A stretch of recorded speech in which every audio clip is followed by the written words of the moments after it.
3 things you'll learn in this episode. Why going back into painful rooms of your past is less scary than you think. How one look on her husband's face made April quit drinking. And why your past doesn't define you, but your courage does. What do you get when you combine the heart of a healer, the voice of a storyteller, and the courage to go back to the rooms you've been avoiding? You get April Garcia. Hi, April. It's so good to see you. I'm so glad you are here. Hi. Oh my gosh, I'm so grateful. Thank you for having me. Yes, my pleasure. I'm so excited for you to share your story with our listeners. So I'm just going to kick it back to you. They don't need to know any more about me than they already do if they're my listener. So, yeah, I'm just going to let you tell your story. I did just launch a book. I launched a book in January called The Room to Be Brave, and it is essentially the story of my life, but it's written where each chapter is a room I had to return to heal in that space. So to sit with the pieces of myself that I left in those spaces. Yeah. So that just launched in January. It's been a super fun ride in promoting that book and talking about it and just seeing how it affects people and how they connect with it has been incredible. Something I never expected. Yeah, awesome.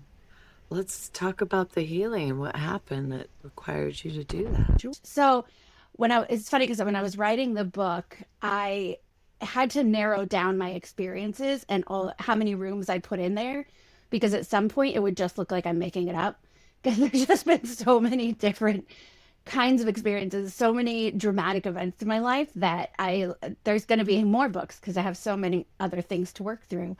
But it started in California, the book and my life. I was born in 78 and my father had left before I was born and my mother gave me up for adoption a couple of days after I was born.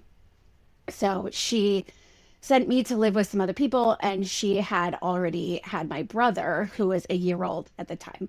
So she raised him, sent me away.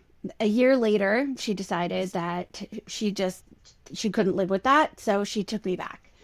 So for the first year, I was living with other people who I don't know. I have no connection to them. And then I was brought back to my mother, who I love my mother, but she had a lot of issues, a lot of mental health issues that never really been diagnosed or addressed, but a lot of things that I had to heal from. So there was some abuse in our family, and she would do things, she would just get overwhelmed with being a single mom in her 20s, and she would ship us off to live with other people. And we would be there for a few months, and then she would come back and take us home again. And so that was a common theme in our childhood was like no stability, never really knowing where we were going to be living or what school we were going to be going to. So it was a lot of moving around and a lot of really loneliness because as a kid, without security and without growing up with people, like a consistent community, you don't really have anywhere you belong. So I spent a lot of years trying to figure out where I belong and trying to find where my connection is supposed to be. So a lot of years I did that. I moved from California to Iowa. I moved from Iowa to New York. I had just a lot of different groups of friends and a lot of different people that I spent time with. But I think most of that time I was not really acknowledging that I was trying to heal or that I needed to heal.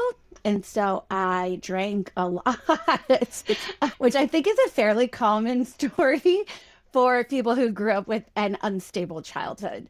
And now looking back, I realized too that was something that I used as a way to belong.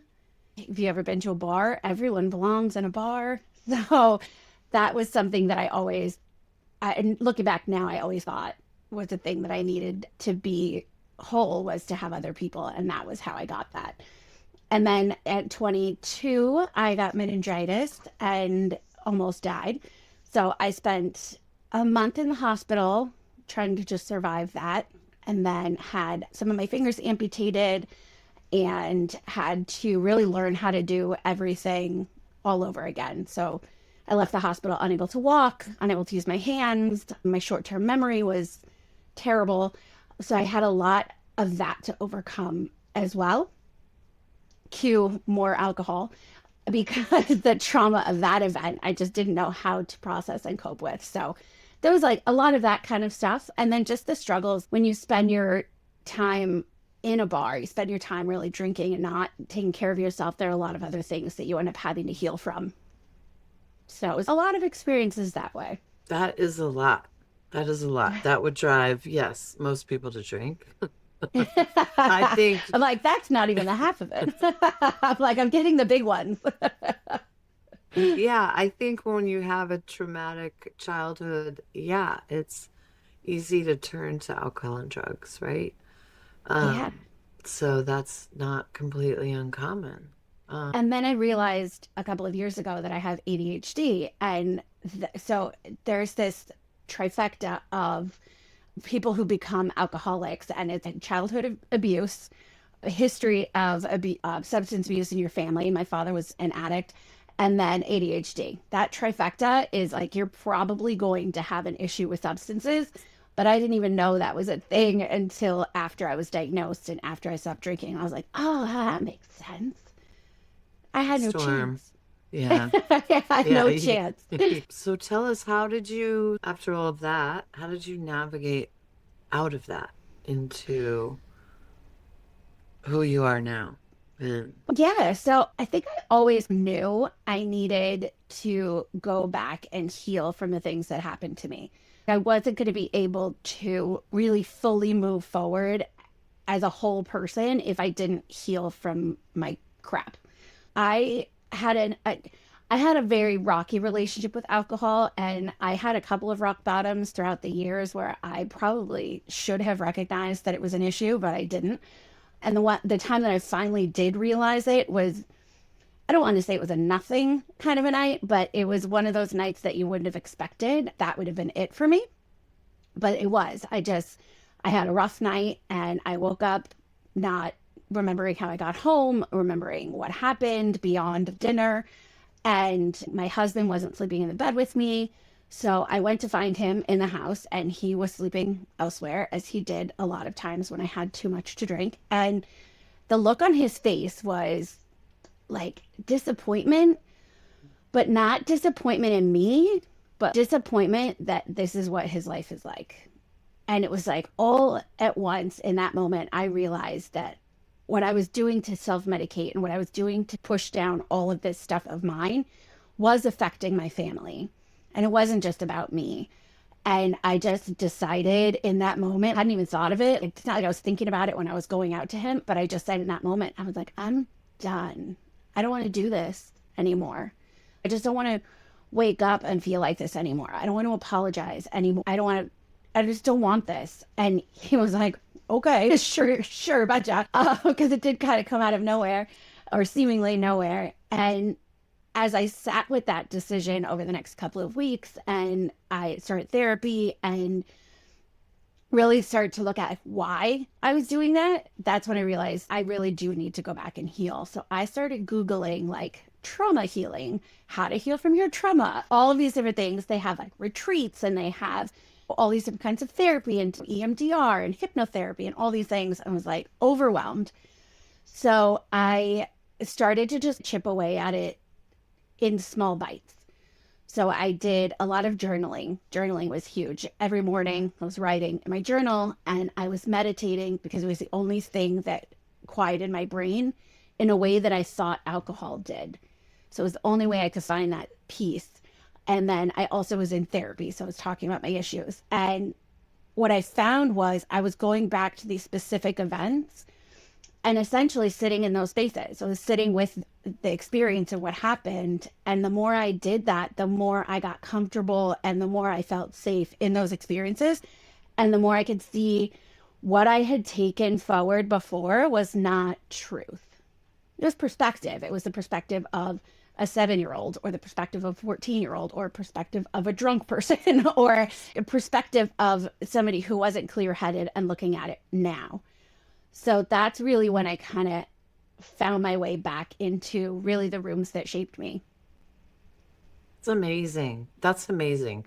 And I don't think everyone with a drinking problem ever comes to grips with it until there's that sort of typical rock bottom, right? But for you to see it in just your husband's reactions to you and then be able to name it and recognize it, that's some really Divine good intervention. work. I think it's It's good a- work on your part. Something about you was waking up and yeah, noticing, right? yeah, And definitely. recognized it and acknowledged it and then made the pivots necessary without having the divorce or the Yeah, car accident or the whatever. There's a lot of things where people, when they hit rock bottom, like it's bad. it's Um, devastating, right? Well, yeah, that's, I and think, because I grew up in such an unstable childhood and I had no security, and now I have a beautiful life. Beautiful. And I think looking at him, looking at our life and not seeing it as beautiful, I think that, and I was the cause of it.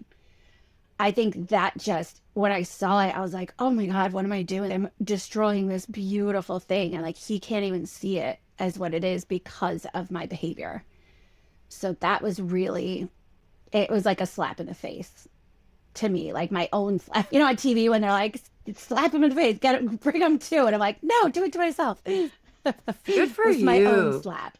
Good for you. So you're still married. Yeah. Yeah. We've been married 17 years, together Nice. 21. Yeah. Nice. So thank God, because he's a really great guy There and you we go. have a very nice life. So it would be really, it would be devastating Yeah. Yeah. had I chosen that route over my family. Yeah.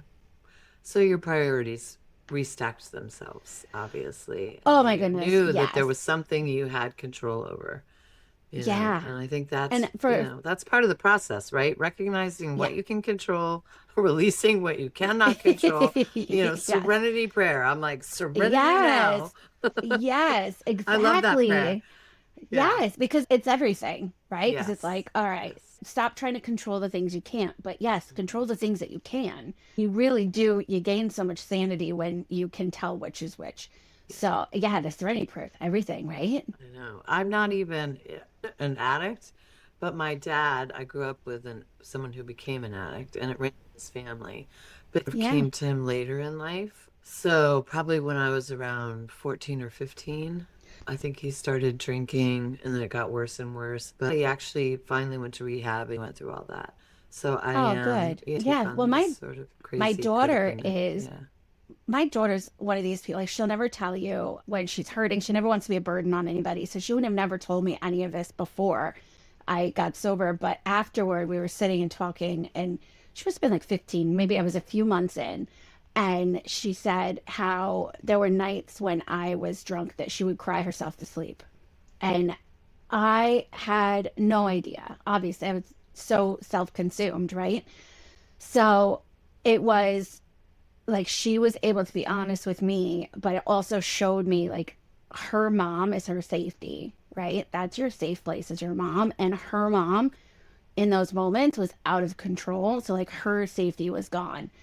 So it's funny because when I talk about my own mom and the things that happened when I was a kid and the abuse and all these things, I always thought I was so much better, right? Oh, at least I never hit her, right? I never, oh, I was such a great mom. I was like breaking my arm, patting myself on the back. And here it turns out my own daughter is crying herself to sleep. So Yeah. that moment kind of helped shift my perspective on all the things that I had with my mom, because all these years I'd carried so much resentment toward her. Like, how could you do that to your own kid? And then I realized that in a different way, I was doing essentially the same thing. I was hurting my own kid my own way. So it gave me a perspective. Like, if I'm going to offer myself grace with my daughter, I have to offer my mother grace with me. So that was a huge, oh my God, Yeah. the shift in energy in my body when I was able to change it from anger and resentment to grace. Forget it. It was like, that was a game changer. Yeah.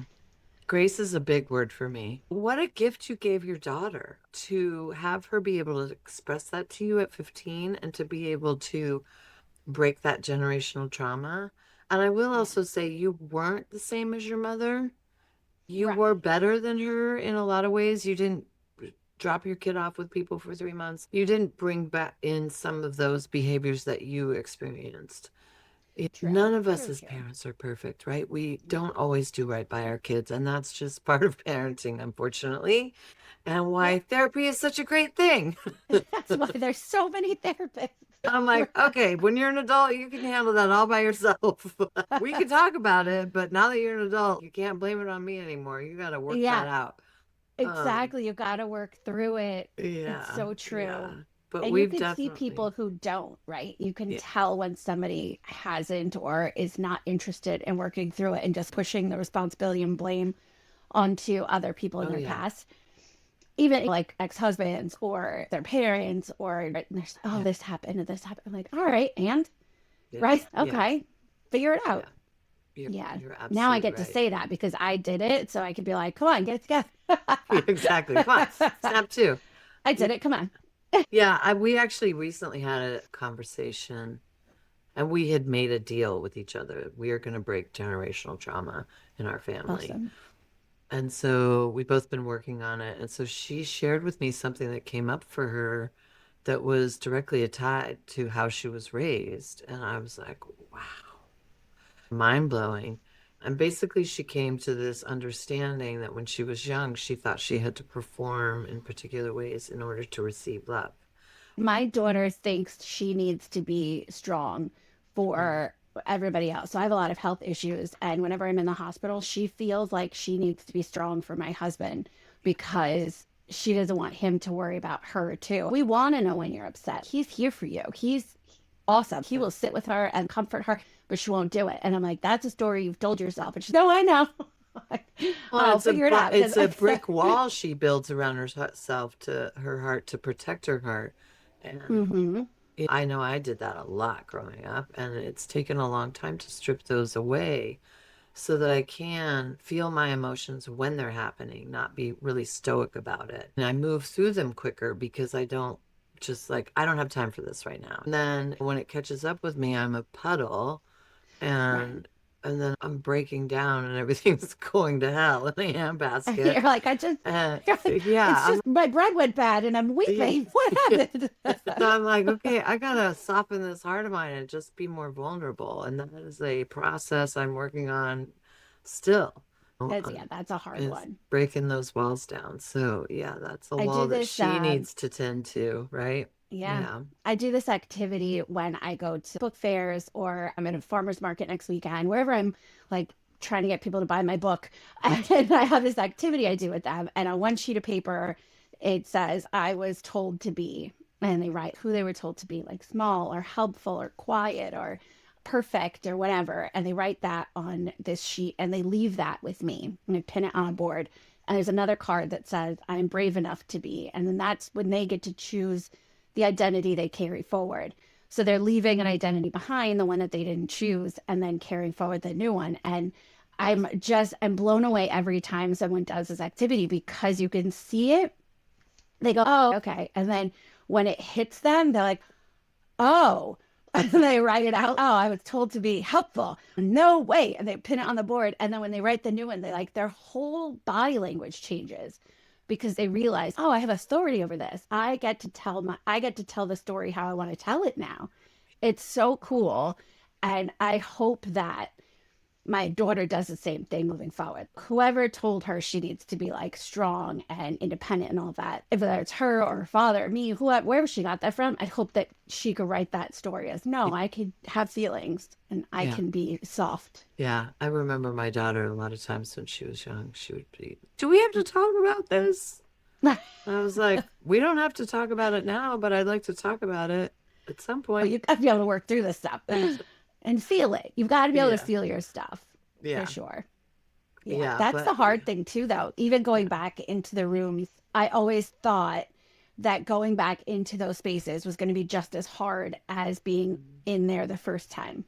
Right. So the room, just trying to think of anything. So like the room where I had the bandages taken off my hand after my amputations. And that was a room I could never return to. I couldn't even think about that space and that moment because it was so overwhelming the first time. And then as I did start to go back like little by little, journaling about it and meditating on it and talking about it in therapy, I was like, oh, it doesn't hurt as much because I'm here now, right? And I have the ability to go in and then come back out. And I have ownership of that space now. So I don't feel it as strongly as I did the first time. And I can change the whole perspective. So I could be like, oh, listen, yeah, that happened and it was terrible, the worst. However, I survived. And here I am now with this whole life between that moment and now. Like all of these successes, all of these beautiful things between that moment and now. So that moment has all this power over me? Nah, not anymore. Right. So, like, that was huge going back and realizing that it just doesn't, all those things that we like hide from, not as powerful as we thought. I love that. I believe that too. There's certain things that we tell ourselves, and a lot of them are masking fear. And you have Yeah. people like that later, and then you're like, oh, it's fear. Okay, interesting. I can dive into that. Um, Yeah. that's an easy one. I feel like somebody told me fear, excuse me, fear is an inch deep and a mile long. And they're like, dive in. There's nothing Mm, there. I that's talked with a great. friend last week who had negative self-talk the next day. She's like, after that meeting, I kept asking you guys how you felt like it went because my head was telling me these things like your idea is not solid, like your presentation was a mess and this and that. I was like, girl, that is fear showing up. And I was like, Mm-hmm. you know how I control that? I was like, I learned a long time ago to welcome the little demons in and have tea. And I'm like, what do you have to say? I'm like, listen to them. I said, I remember when I was done with grad school and I was for a year kind of flailing around trying to be a gallery artist. Really, like, that wasn't really me. I went to grad school because I wanted to teach college, but I didn't want to be a tenured professor. My friend was like, what do you want to do? And I said, I just want to take pictures of people and get paid. And as soon as I said it out loud, I was like, I can do that. I've been Yeah. taking pictures of people and getting paid all through school and doing pretty good at it. And I started my business the following day, and then the little demons came in. And I was like, all right, come on, tell what you got. And they're like, you never finish anything. I was like, well, Ah, that's a good history one. might say that because, yes, I get it. When I lived in Colorado, I wanted to start a little bakery in this small town because we didn't have a good one. And I started to walk down that road and I realized that I didn't want to write up a business plan for that. I wasn't that passionate about it. I didn't want to do Yeah. all that work. And I was like, yep, this isn't for me. So I followed it as far as I needed to go until I Yeah. realized, no, not interested. And Yeah. I was like, but I did. I got my bachelor's degree. I was 30, but I got it done. I got Listen, my you got it. master's degree. I was 37, but I got it done. And I was like, I Nice. do finish things. So I appreciate you Yes. stopping by. You can get out of the car or you can get in the back seat and shut your mouth. Yeah. Actually, just get out of the car. And I Just was get out like, of the car. just advocate for yourself and they will shut up. I promise you. Mm-hmm. And Right. Because so you're when telling those that story, right? yeah, so it's like I just Yeah. invite him in. I'm like, let me hear what you got to say because I got an argument for you. Yes. I have one that it haunted me for decades. That when I was 12, we moved around a lot. I didn't have any friends, and these girls invited me to a sleepover. I tell the story all the time, but it's so silly. Now it's silly, but then it wasn't. They invited me to a sleepover, and I was so excited. I ran home, asked my mom. She was like, yeah, of course you can go. And I called these girls, and I was like, oh my God, I can come. And they just started laughing. And they're like, we didn't want you at our sleepover. We were just kidding. And I carried that moment and what I told myself in that moment, that I don't belong, that I am not good enough, that I'm not cool enough. I carried that for 30 years because I convinced myself in that room and I listened to those voices in that room and believed it until I went back and I was like, listen, those girls didn't even know me, right? They didn't, that had nothing to do with me and everything to do with them. But because I Always told myself, does. It always right? is only about them. It's never Only about about you. them. Yeah. But I told myself that story for so long that it was fact. There are places I don't belong, right? And I would hear that in my head and be like, oh, yeah, you're right. You're right. I'm 12 years old again every time. every time I felt that same feeling where I was like, oh, I don't know if I could do this because I don't really belong here. I'm not really good enough for that. And I listened to it for so long. I think a lot of us do too, right? Especially Young in girls, business. young girls are so mean. Oh, Oh the my worst. God. The worst. I think they're getting better. I will say the generation coming up behind me, like my daughter's generation, and she's about to turn 30, they are really, they love each other. Yeah, my These daughter's girls friends are like are, cheerleading oh, each other. And I do think that when I was in high school, I ended up in Los Angeles County High School for the Arts. And we were all the misfits in our old schools. So when we all got to the same place, we were like the island of misfit toys. love And we it. were like, oh my God, everybody's like me. I love everybody. And we were small enough that we all knew each other. We all there weren't crazy cliques. Some people might think there were cliques. There's obviously people that grouped together, but it wasn't like the jocks or the, people or the cheerleaders or the this or the that. It was like everybody just had their kind of core group of friends, but we all would have parties together. We would celebrate That's each other. We would awesome. go to each other's performances. We just cheered each other on. And so, That's, and that's so rare, yeah, especially, yeah. you know. Back in the So 80s, I know. yeah, my daughter is, so she's in high school now, and there's still some of that, or Yeah. there's still some of that infighting and the popular I kids, think and they're you got not, to get out of high school first. yeah, but her group of friends, they cheer for each other, they support each other. They're the most beautiful, but they're the misfits. They're like the theater kids. They're not the popular kids, but it doesn't matter because they love each other. And that's, I'm Right. like, you found your people. That is the way to go. Yeah. That's amazing. Yeah. I love it. Yeah. I think high school just has that undertone to it that it doesn't really matter, but you do find your core group. In fact, when I was back east last week, I walked into a shop and I haven't heard this one in a while. It was a place I like to go to eat. And the girl goes, "Are you Dakota's mom?" And I was like, "Woo, I haven't been called that a long time. That used to be my name, but I Dakota's and mom. when That's they're so kids, cute. when they're kids and they're Yes. just Dakota's mom. Yeah. And I was like, "Whew, I haven't gotten that one in a while." I was like, "Oh, we were really good friends in high school. She was so sweet." And then I was like, "What's your Aw. name?" And she told me her name, and I texted my daughter. And I was like, "She said you were so sweet." She goes, "Oh my gosh, she's was such a good friend. She was really sweet too." She did have Aw. that core group, but she also had catty little meh, meh Yeah, I going on hate at the that. same time. I don't But like I that. love the way you talk about belonging because I think when you are a kid and when you and still in high school, you're trying to fit in. And Yeah. fitting in is where you bend and make yourself into a pretzel to be somebody that works. And Yeah. I think as we get older, it's I want to belong, right? Yeah. And if I ever Like show up to a authentically. place where I don't feel like I belong, like it's too clicky or it's too catty or it's too whatever, us versus them, I'm like, I Hmm. don't belong here because I don't want to belong here. Yeah, I don't want that. I don't Yeah. want No, I have that. a thing going on at work right now that there's a little cattiness, and I literally am like, do your thing. Like I don't need to be part of it. I will see myself out and I will do my own Yeah, thing because yeah, I don't want I don't want to bully. I don't want to gossip. Like, I don't want to yeah, do that stuff anymore. Back in the day, sure, maybe. But now I'm like, yeah, I just feel like I know what it's like to be on the other side. And I just don't want to be part of it. Right. So it's like yeah, knowing what rooms you want to be in too, right? Like, yeah, what rooms do you belong in?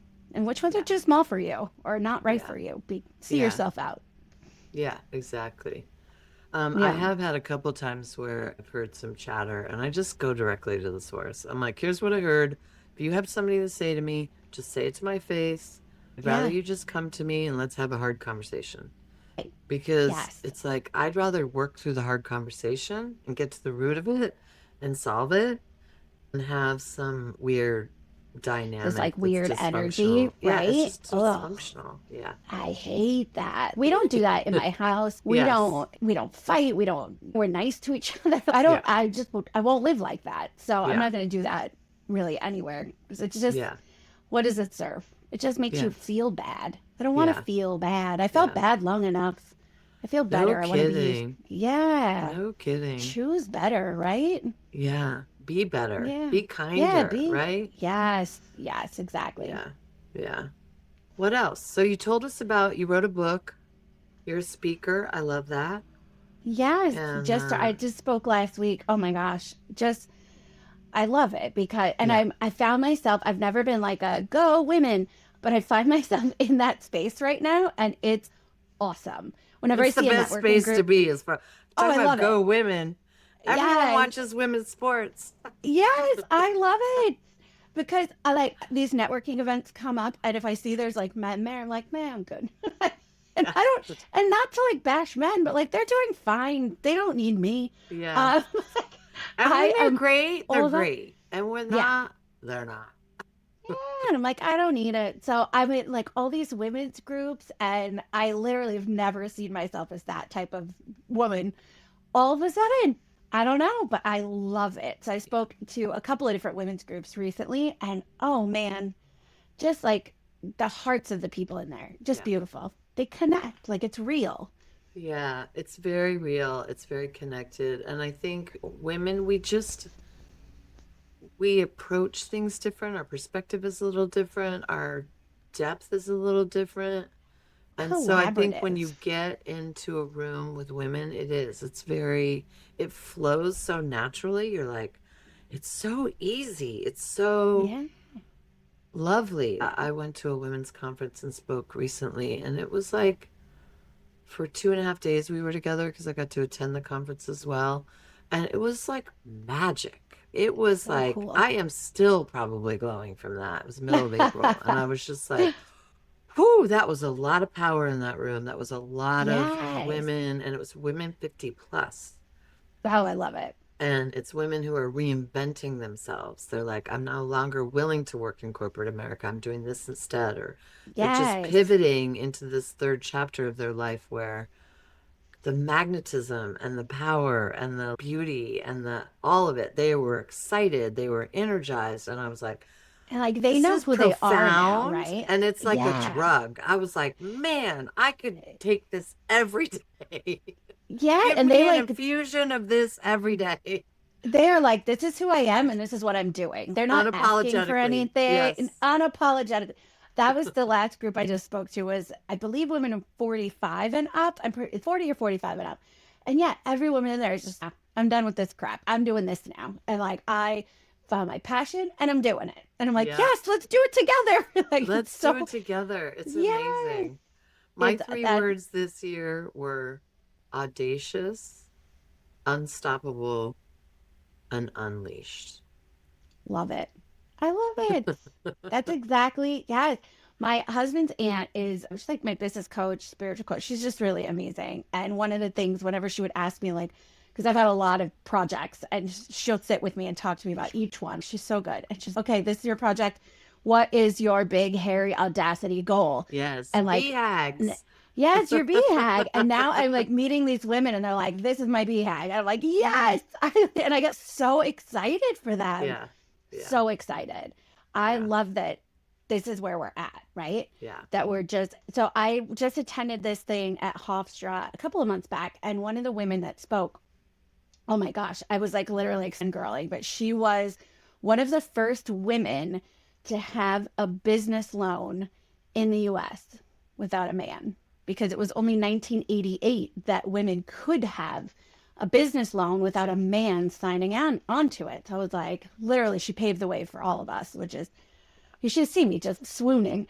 But I was like graduating from that, high school that year, by the way. I was 10. I was like, girl, you've paved the way. Who knew when I was 10 you were Yeah, paving the that's way for wild. this, right? I do know That's, all that happened. We couldn't own anything. We couldn't yeah, have credit cards. Like there that was a whole recently. thing, like until the 70s and 80s when you look back. I'm To like, be where that's we in our are lifetime. now, yeah, to considering that was, and I was 10, right now where we are, it's so cool. It's so cool to be a part of this because this movement of women because that was in my lifetime. That's crazy.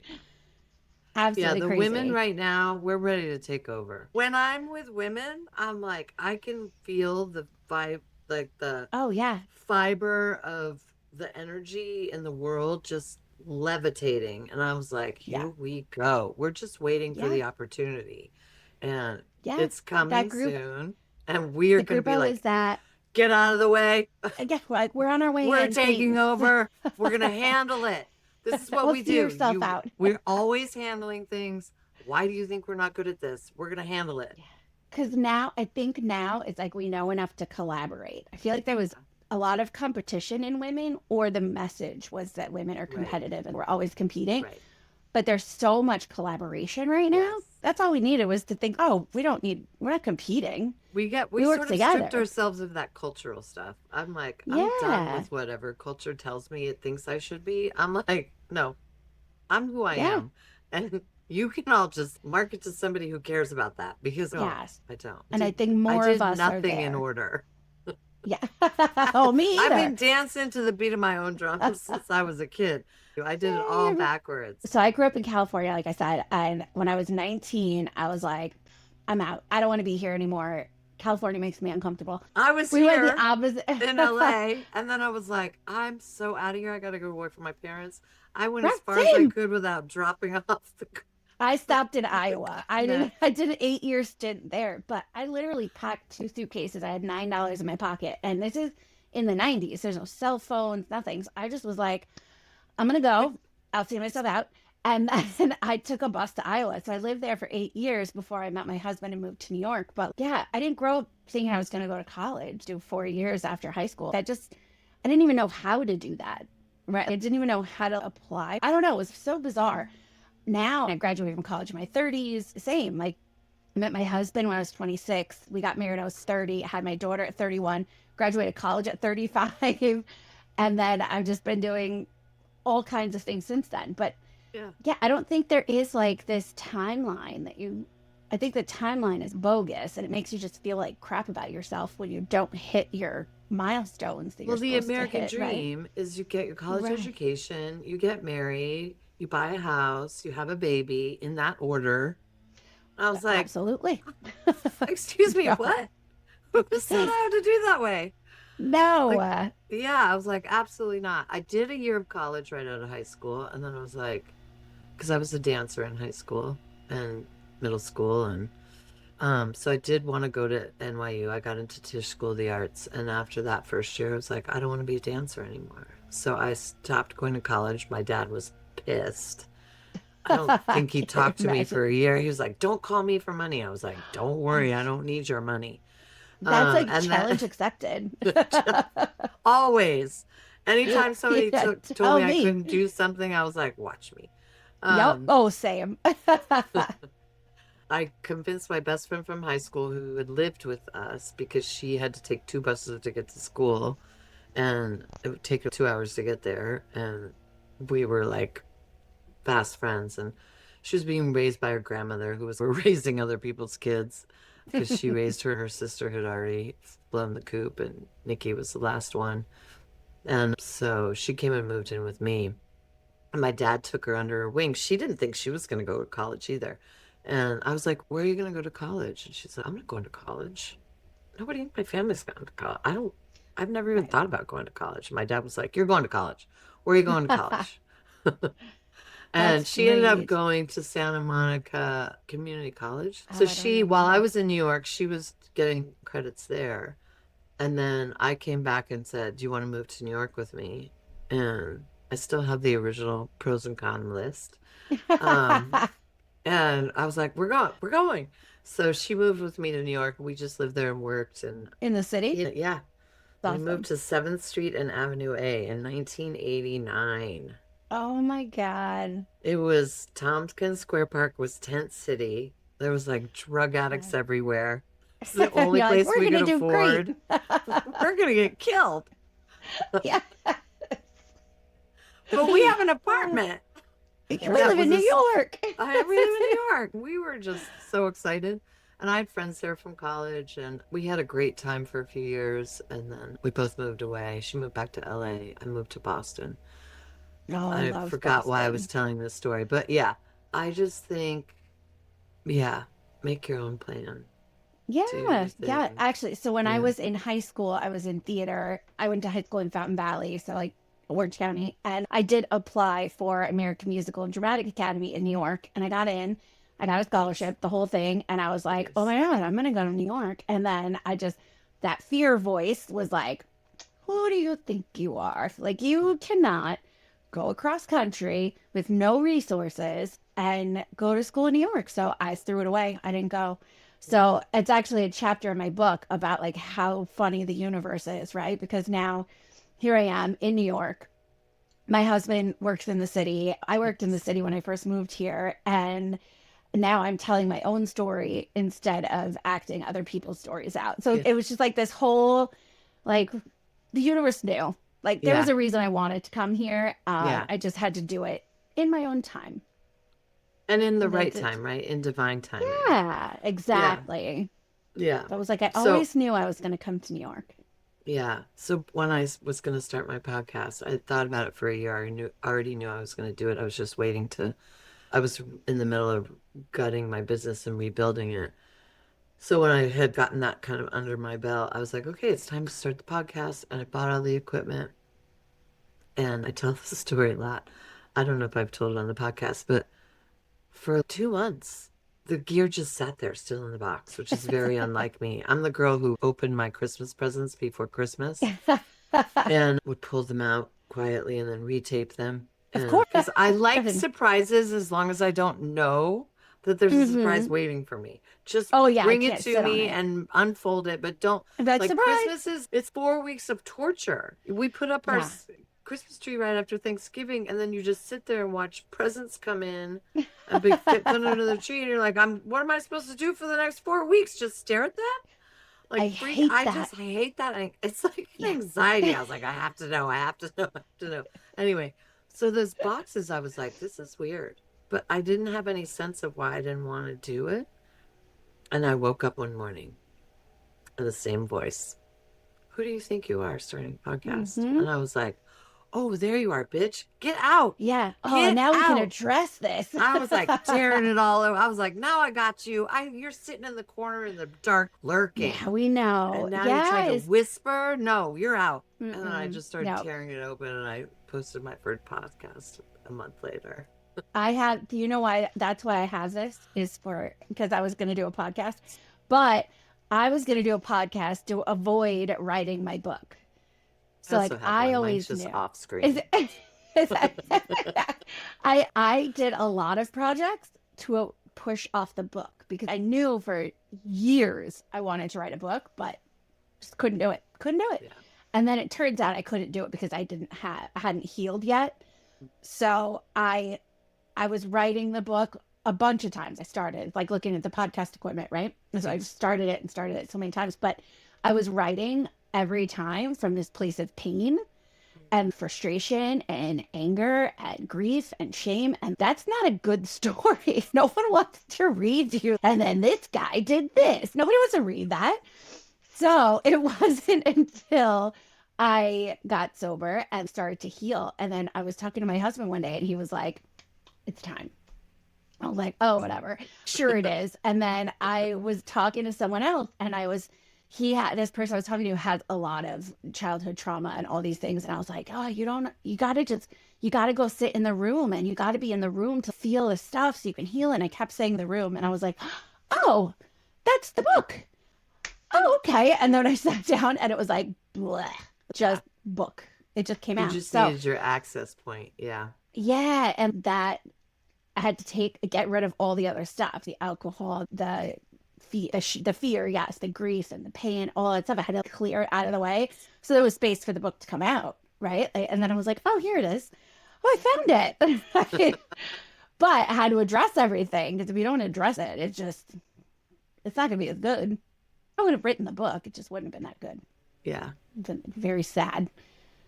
I love that. And I have so enjoyed talking to you. This has been so fun. Same. Wow. What a story and what a presenter you are. I've just enjoyed every moment of this. So as we wind down, I'm going to ask you, do you have one or two tidbits of advice you want to give our listeners? Oh, always. So my biggest thing that I tell people is that your past does not define you. Your courage does. So my husband, when I was writing the book, I was done, really. I thought I was done. And my husband asked me, he goes, "Did you write the story about when you got drunk and fell asleep on my parents' porch at his sister's birthday party?" And I was like, "No, that's not a good story. I hate that story." And he's, "Oh, no, Terrible it's great." story. Yeah, he's, "What about this story and this story?" It's all drunk stories, right? That I'm just like embarrassed. I started to get mad. And I was like, "You know what? No, I didn't write those stories because they're embarrassing and I don't need them in the book." And I went to sleep. And the next morning I woke up and I was like, damn it. I have to go back and sit with those stories, sit with those moments, because I clearly had not worked through that stuff. And once I did, and I was able to kind of sit with the shame parts of myself, I was able to clear up a lot of that. And then I put that in the book and I was like, okay, that's what was missing. And it definitely, I needed to take that journey because I was still carrying the shame as part of me. There was still so much of that. And it was like I was letting that define who I was. And it wasn't the truth. Like those things that I did when I was drinking because of this, I needed to heal from that. And then that is why those decisions were made. So it wasn't like I'm a terrible person because I did these things. It was I was in a terrible way when I did those things. So that is my big thing, is like your past does not define you. Your courage does. So like you have to just go back and do it with help, get a therapist, journal, meditate, do all those things. But definitely you got to go back and look at the story with fresh eyes because it's not necessarily true the way you were carrying it. Yeah. Yeah. Shame is a big one for everybody, really. Ooh, Um, tough. Shame is a tough one to admit and talk about. Yeah, that's a big one. And courage, I think some people they'll say, "You're so brave." And I was like, I don't know. If I'd call myself brave because of my stories, but I'm like, I have courage, but courage does Right. not mean fear doesn't exist. Right. Courage, you're facing, it takes courage to face the fear and walk through it and deal with it, Yes. right? So it's not, courage is never the absence of fear, right? So No, I wouldn't call where's my myself bookmark? brave. I just think I have courage to just keep going. Yeah. So my So, I have a bookmark that I give people with the book, and it literally says, "Bravery isn't about feeling brave. It's about not feeling brave and showing up anyway." yeah, It's like it has beautiful. nothing to do with feeling this, "Oh, I'm so brave. Yeah, Look at me tackle right. these things." No, it's, "Oh, crap, here we go." Yeah, it's taking a That's the deep real breath courage. and diving in. Yeah, and they're like, "All right, there's the courage," because you know it's gonna take Yeah, that, but you yeah, got to do it anyway. yeah, You just got to do yeah, it. yeah. I read a book a Yeah. long time ago called Feel the Fear and Do It Anyway.